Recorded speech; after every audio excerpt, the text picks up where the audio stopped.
They told you women go for wealth, looks, and status, and you bought it because it was simple to grasp. It gave you a goal, something tangible to pursue, to rank yourself against. But there's something else, something intangible but unmistakable. You sense it every time you're ghosted after a date that felt like magic. Every time she pulls back, becomes distant, and leaves you wondering what went wrong. This isn't another guide to winning female attention. This is about understanding how women actually make their choices, not with words, but with instinct. Not from the soft advice on dating blogs, but from the cold, unsentimental principles of nature viewed through the mind of Machiavelli, a man who grasped the mechanics of power better than anyone.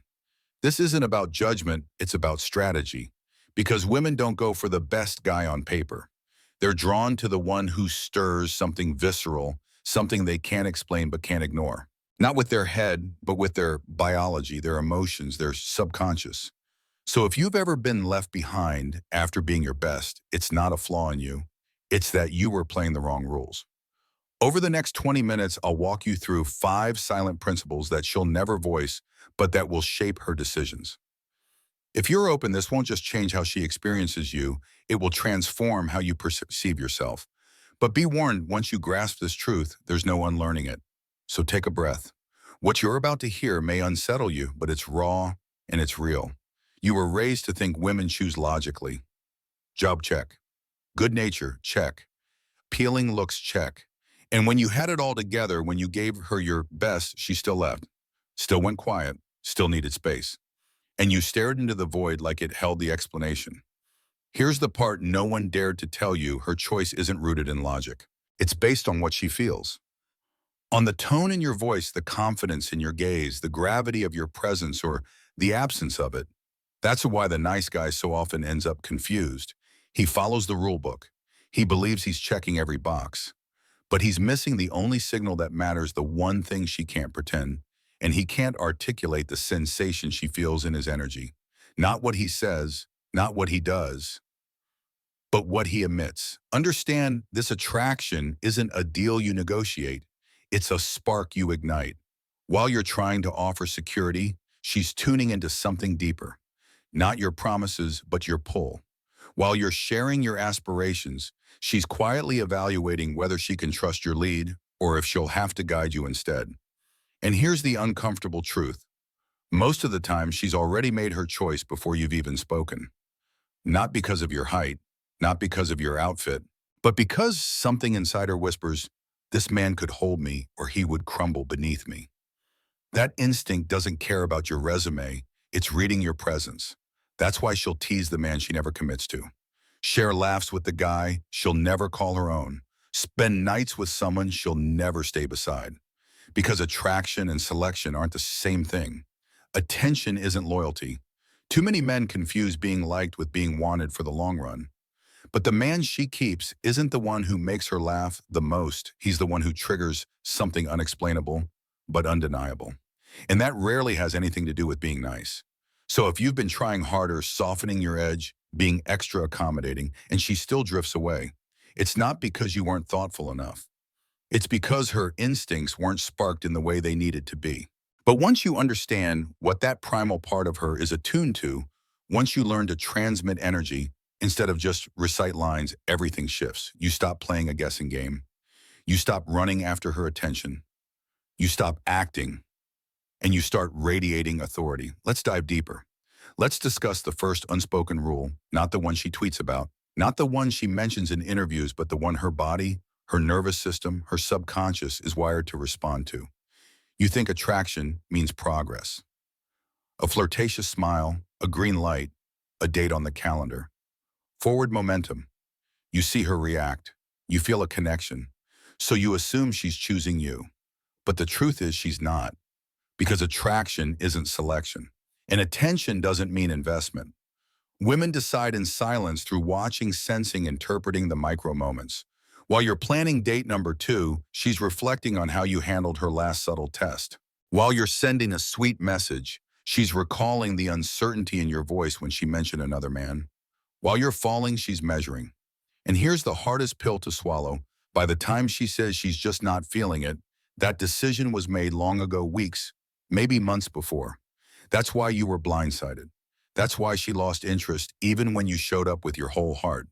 Because you weren't actually attuned to her truth, you were reacting to her presentation. And she was silently waiting to see if you'd notice the difference. She's not measuring your answers. She's assessing your presence, your depth, your capacity to stay rooted when everything feels uncertain. Most men don't fail because they lack strength.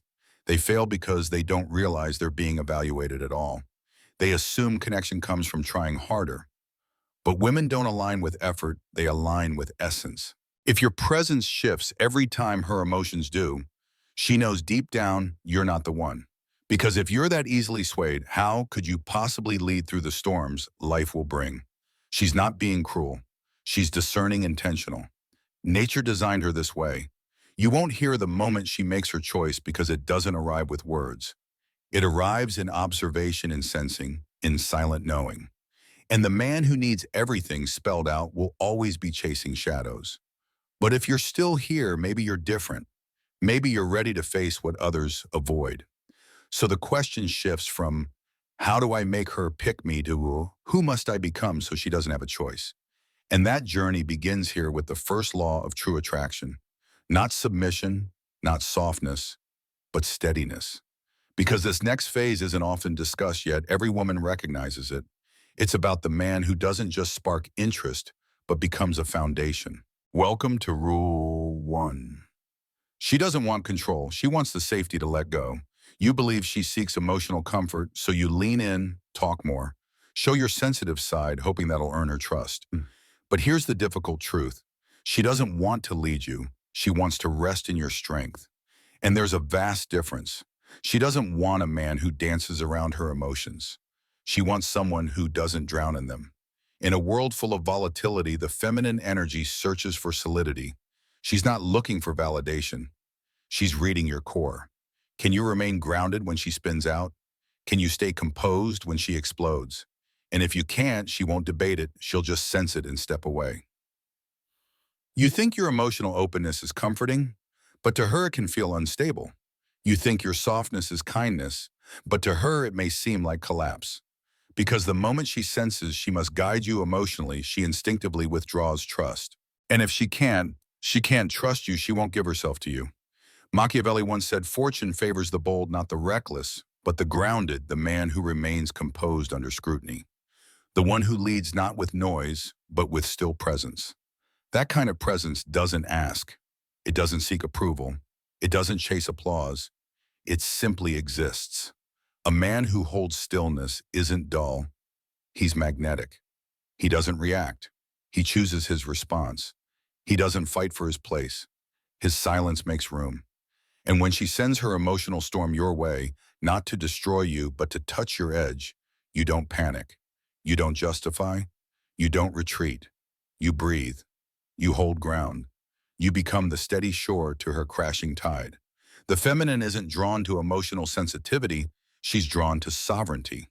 Not the man who constantly asks, "What do you need?" but the one whose very essence conveys, "You're safe not because I handed you control, but because I've never surrendered mine." You assume that intimacy equals clarity. You think if you just explain more, share more text, more open up fully, she'll choose you. But closeness without contrast extinguishes desire. What she craves isn't full transparency, it's friction, a hint of unpredictability, a sense of mystery. Still skeptical? Then ask yourself, why does her interest fade when you're constantly available? Why does she retreat just as you think you've secured her attention? It's not malice, it's biology. Certainty suffocates fantasy, and fantasy is the environment where attraction thrives. Machiavelli didn't dominate through brute strength. He mastered the art of illusion, of enigma, of perception. People don't respond to facts, they respond to beliefs. And the moment she can predict every move you make, she can also forget you. So don't fall into the trap of being ever accessible. Don't expose every inner thought as if giving a report. Don't drown her curiosity in constant visibility. Let her speculate about what's going on in your mind. Let her wonder where your attention went. Let her feel your energy without fully holding it. Not to deceive, but to sustain gravity. Because when a man is slightly elusive, a bit mysterious, hard to fully define, he becomes unforgettable. Women don't fall for what they completely grasp. They fall for what captures and holds their intrigue. And intrigue is everything. You assume her choice is based purely on how you make her feel in private, detached from the outside world. But that's not how it works. Women don't choose in isolation, they choose based on the reflections of those around you. They assess for influence, admiration, and respect, not through your titles or possessions, but through how others respond to you. If the world overlooks you, so will she. If people don't admire you, speak of you, or seek your input, your presence dims regardless of how good you may be. But when others nod to you with acknowledgement, when your name carries quiet strength, when your presence fills a room before you speak, something shifts inside her. Suddenly, you're more than just a man. You're a symbol, a figure others recognize, a presence others gravitate to, a man who doesn't chase validation because he's already rooted in his own worth. She feels it in the glances other women throw your way, in the way your peers defer to your judgment, in how confidently you move, not needing external confirmation because you have already accepted your value. And that ignites something primal, a subtle urgency. Not out of superficiality, but because her instincts are scanning for value through collective perception. If others desire you, speak highly of you, and pay attention to you, her instincts conclude there must be something valuable about you. And here's the irony, you don't need to showcase it. In fact, trying to proves the opposite. Real presence is quiet, it doesn't shout, it doesn't pursue, it doesn't seek approval. It simply is and draws others in.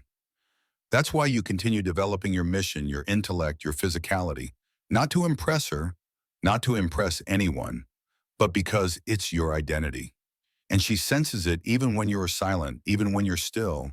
She feels the need to earn her place near you, not because you're playing hard to get, but because you're not offering yourself cheaply. And when that dynamic sets in, when she realizes others recognize your worth, and when she begins to feel fortunate just to have your focus, it creates something powerful. Not anxiety, not insecurity, but curiosity. She begins to wonder, what more is hidden in this man I haven't discovered yet? That's the start of Rule 4. Because once she craves your presence, the next thing she looks for is, can you guide hers? Power doesn't always shout. Often the most powerful man in the room is the one who remains unshaken when everything else falls apart. She isn't focused on your opinions, not even your ambitions. She's watching how you handle her unraveling emotions. When she weeps, when she panics, when she unleashes chaos, it's not just an emotional episode, it's a measurement, a subconscious test. She's not trying to manipulate, she's trying to answer a primal question. Can this man maintain his frame when I'm in pieces?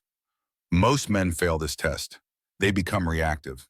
They argue, they over-explain. They chase after her changing moods like a boy trying to win the approval he never got from his mother. But she doesn't follow a man who reflects her storm. She follows the one who steadies it. Emotional leadership isn't about domination. It's about staying grounded regardless of her turbulence. It's about keeping your breath calm when she's gasping for control. She might scream. She might accuse. She might try to pull you into her whirlwind. But your power resides in that space, the stillness between her storm and your reply. That pause, that controlled silence, is where real leadership lives. That's where trust is forged, not in the explanations, but in presence, in an unshakable calm that doesn't beg to be validated. Because at her lowest, she doesn't need a fixer. She needs a container, a presence strong enough to absorb the intensity and remain intact. And if you truly want to know who she respects, it's not the one who tries to solve her. It's the one who doesn't blink when she tests how deep she can fall. As Machiavelli might say, the wise act immediately, the foolish delay until it's too late. Don't wait for her to regain composure. Be the calm she gravitates toward. Here's the hidden truth: when you lead from emotional steadiness, you alter the balance of the relationship. You stop reacting to her emotional climate, and she begins to attune to your stability, not because you demanded it, but because her instincts won't allow anything else. When that shift happens, her feelings deepen into something more powerful than affection: respect. She leans on you not out of fragility, but from harmony. But leadership in emotion becomes meaningless if it disappears the moment pressure mounts, if your strength folds when your boundaries are violated. Because the final rule isn't about carrying her emotions, it's about safeguarding your own. A man who can't be emotionally swayed holds power. But the man willing to walk away without second thought, that man leaves a mark. The man who can't walk away, he's already been claimed. You may believe unwavering loyalty is your virtue, that staying regardless of the cost proves devotion. But to her, commitment without self-respect isn't love, it's submission. And the instant she detects that your fear of losing her overrides your self-worth, she knows she owns you. She'll test you not from cruelty, but from primal instinct. She's asking one question: can I push him and will he still stay? Most men do. They endure the disrespect, the passive punishments, the mood swings, the emotional absence. They endure because they see walking away as failure. But here's what no one admits. Sometimes your greatest strength is your willingness to leave. Not in anger, not with theatrics, but in quiet certainty, in the kind of silence that says, I value peace more than validation. Because the man unafraid of distance is the one who governs it. The man who doesn't need her attention commands it. And the man who knows when to walk becomes the one she can't erase. If you're single and she's inconsistent playing games with your presence, don't chase. Disappear. Not as a manipulation, but as a reflection of truth. Your energy isn't up for sale.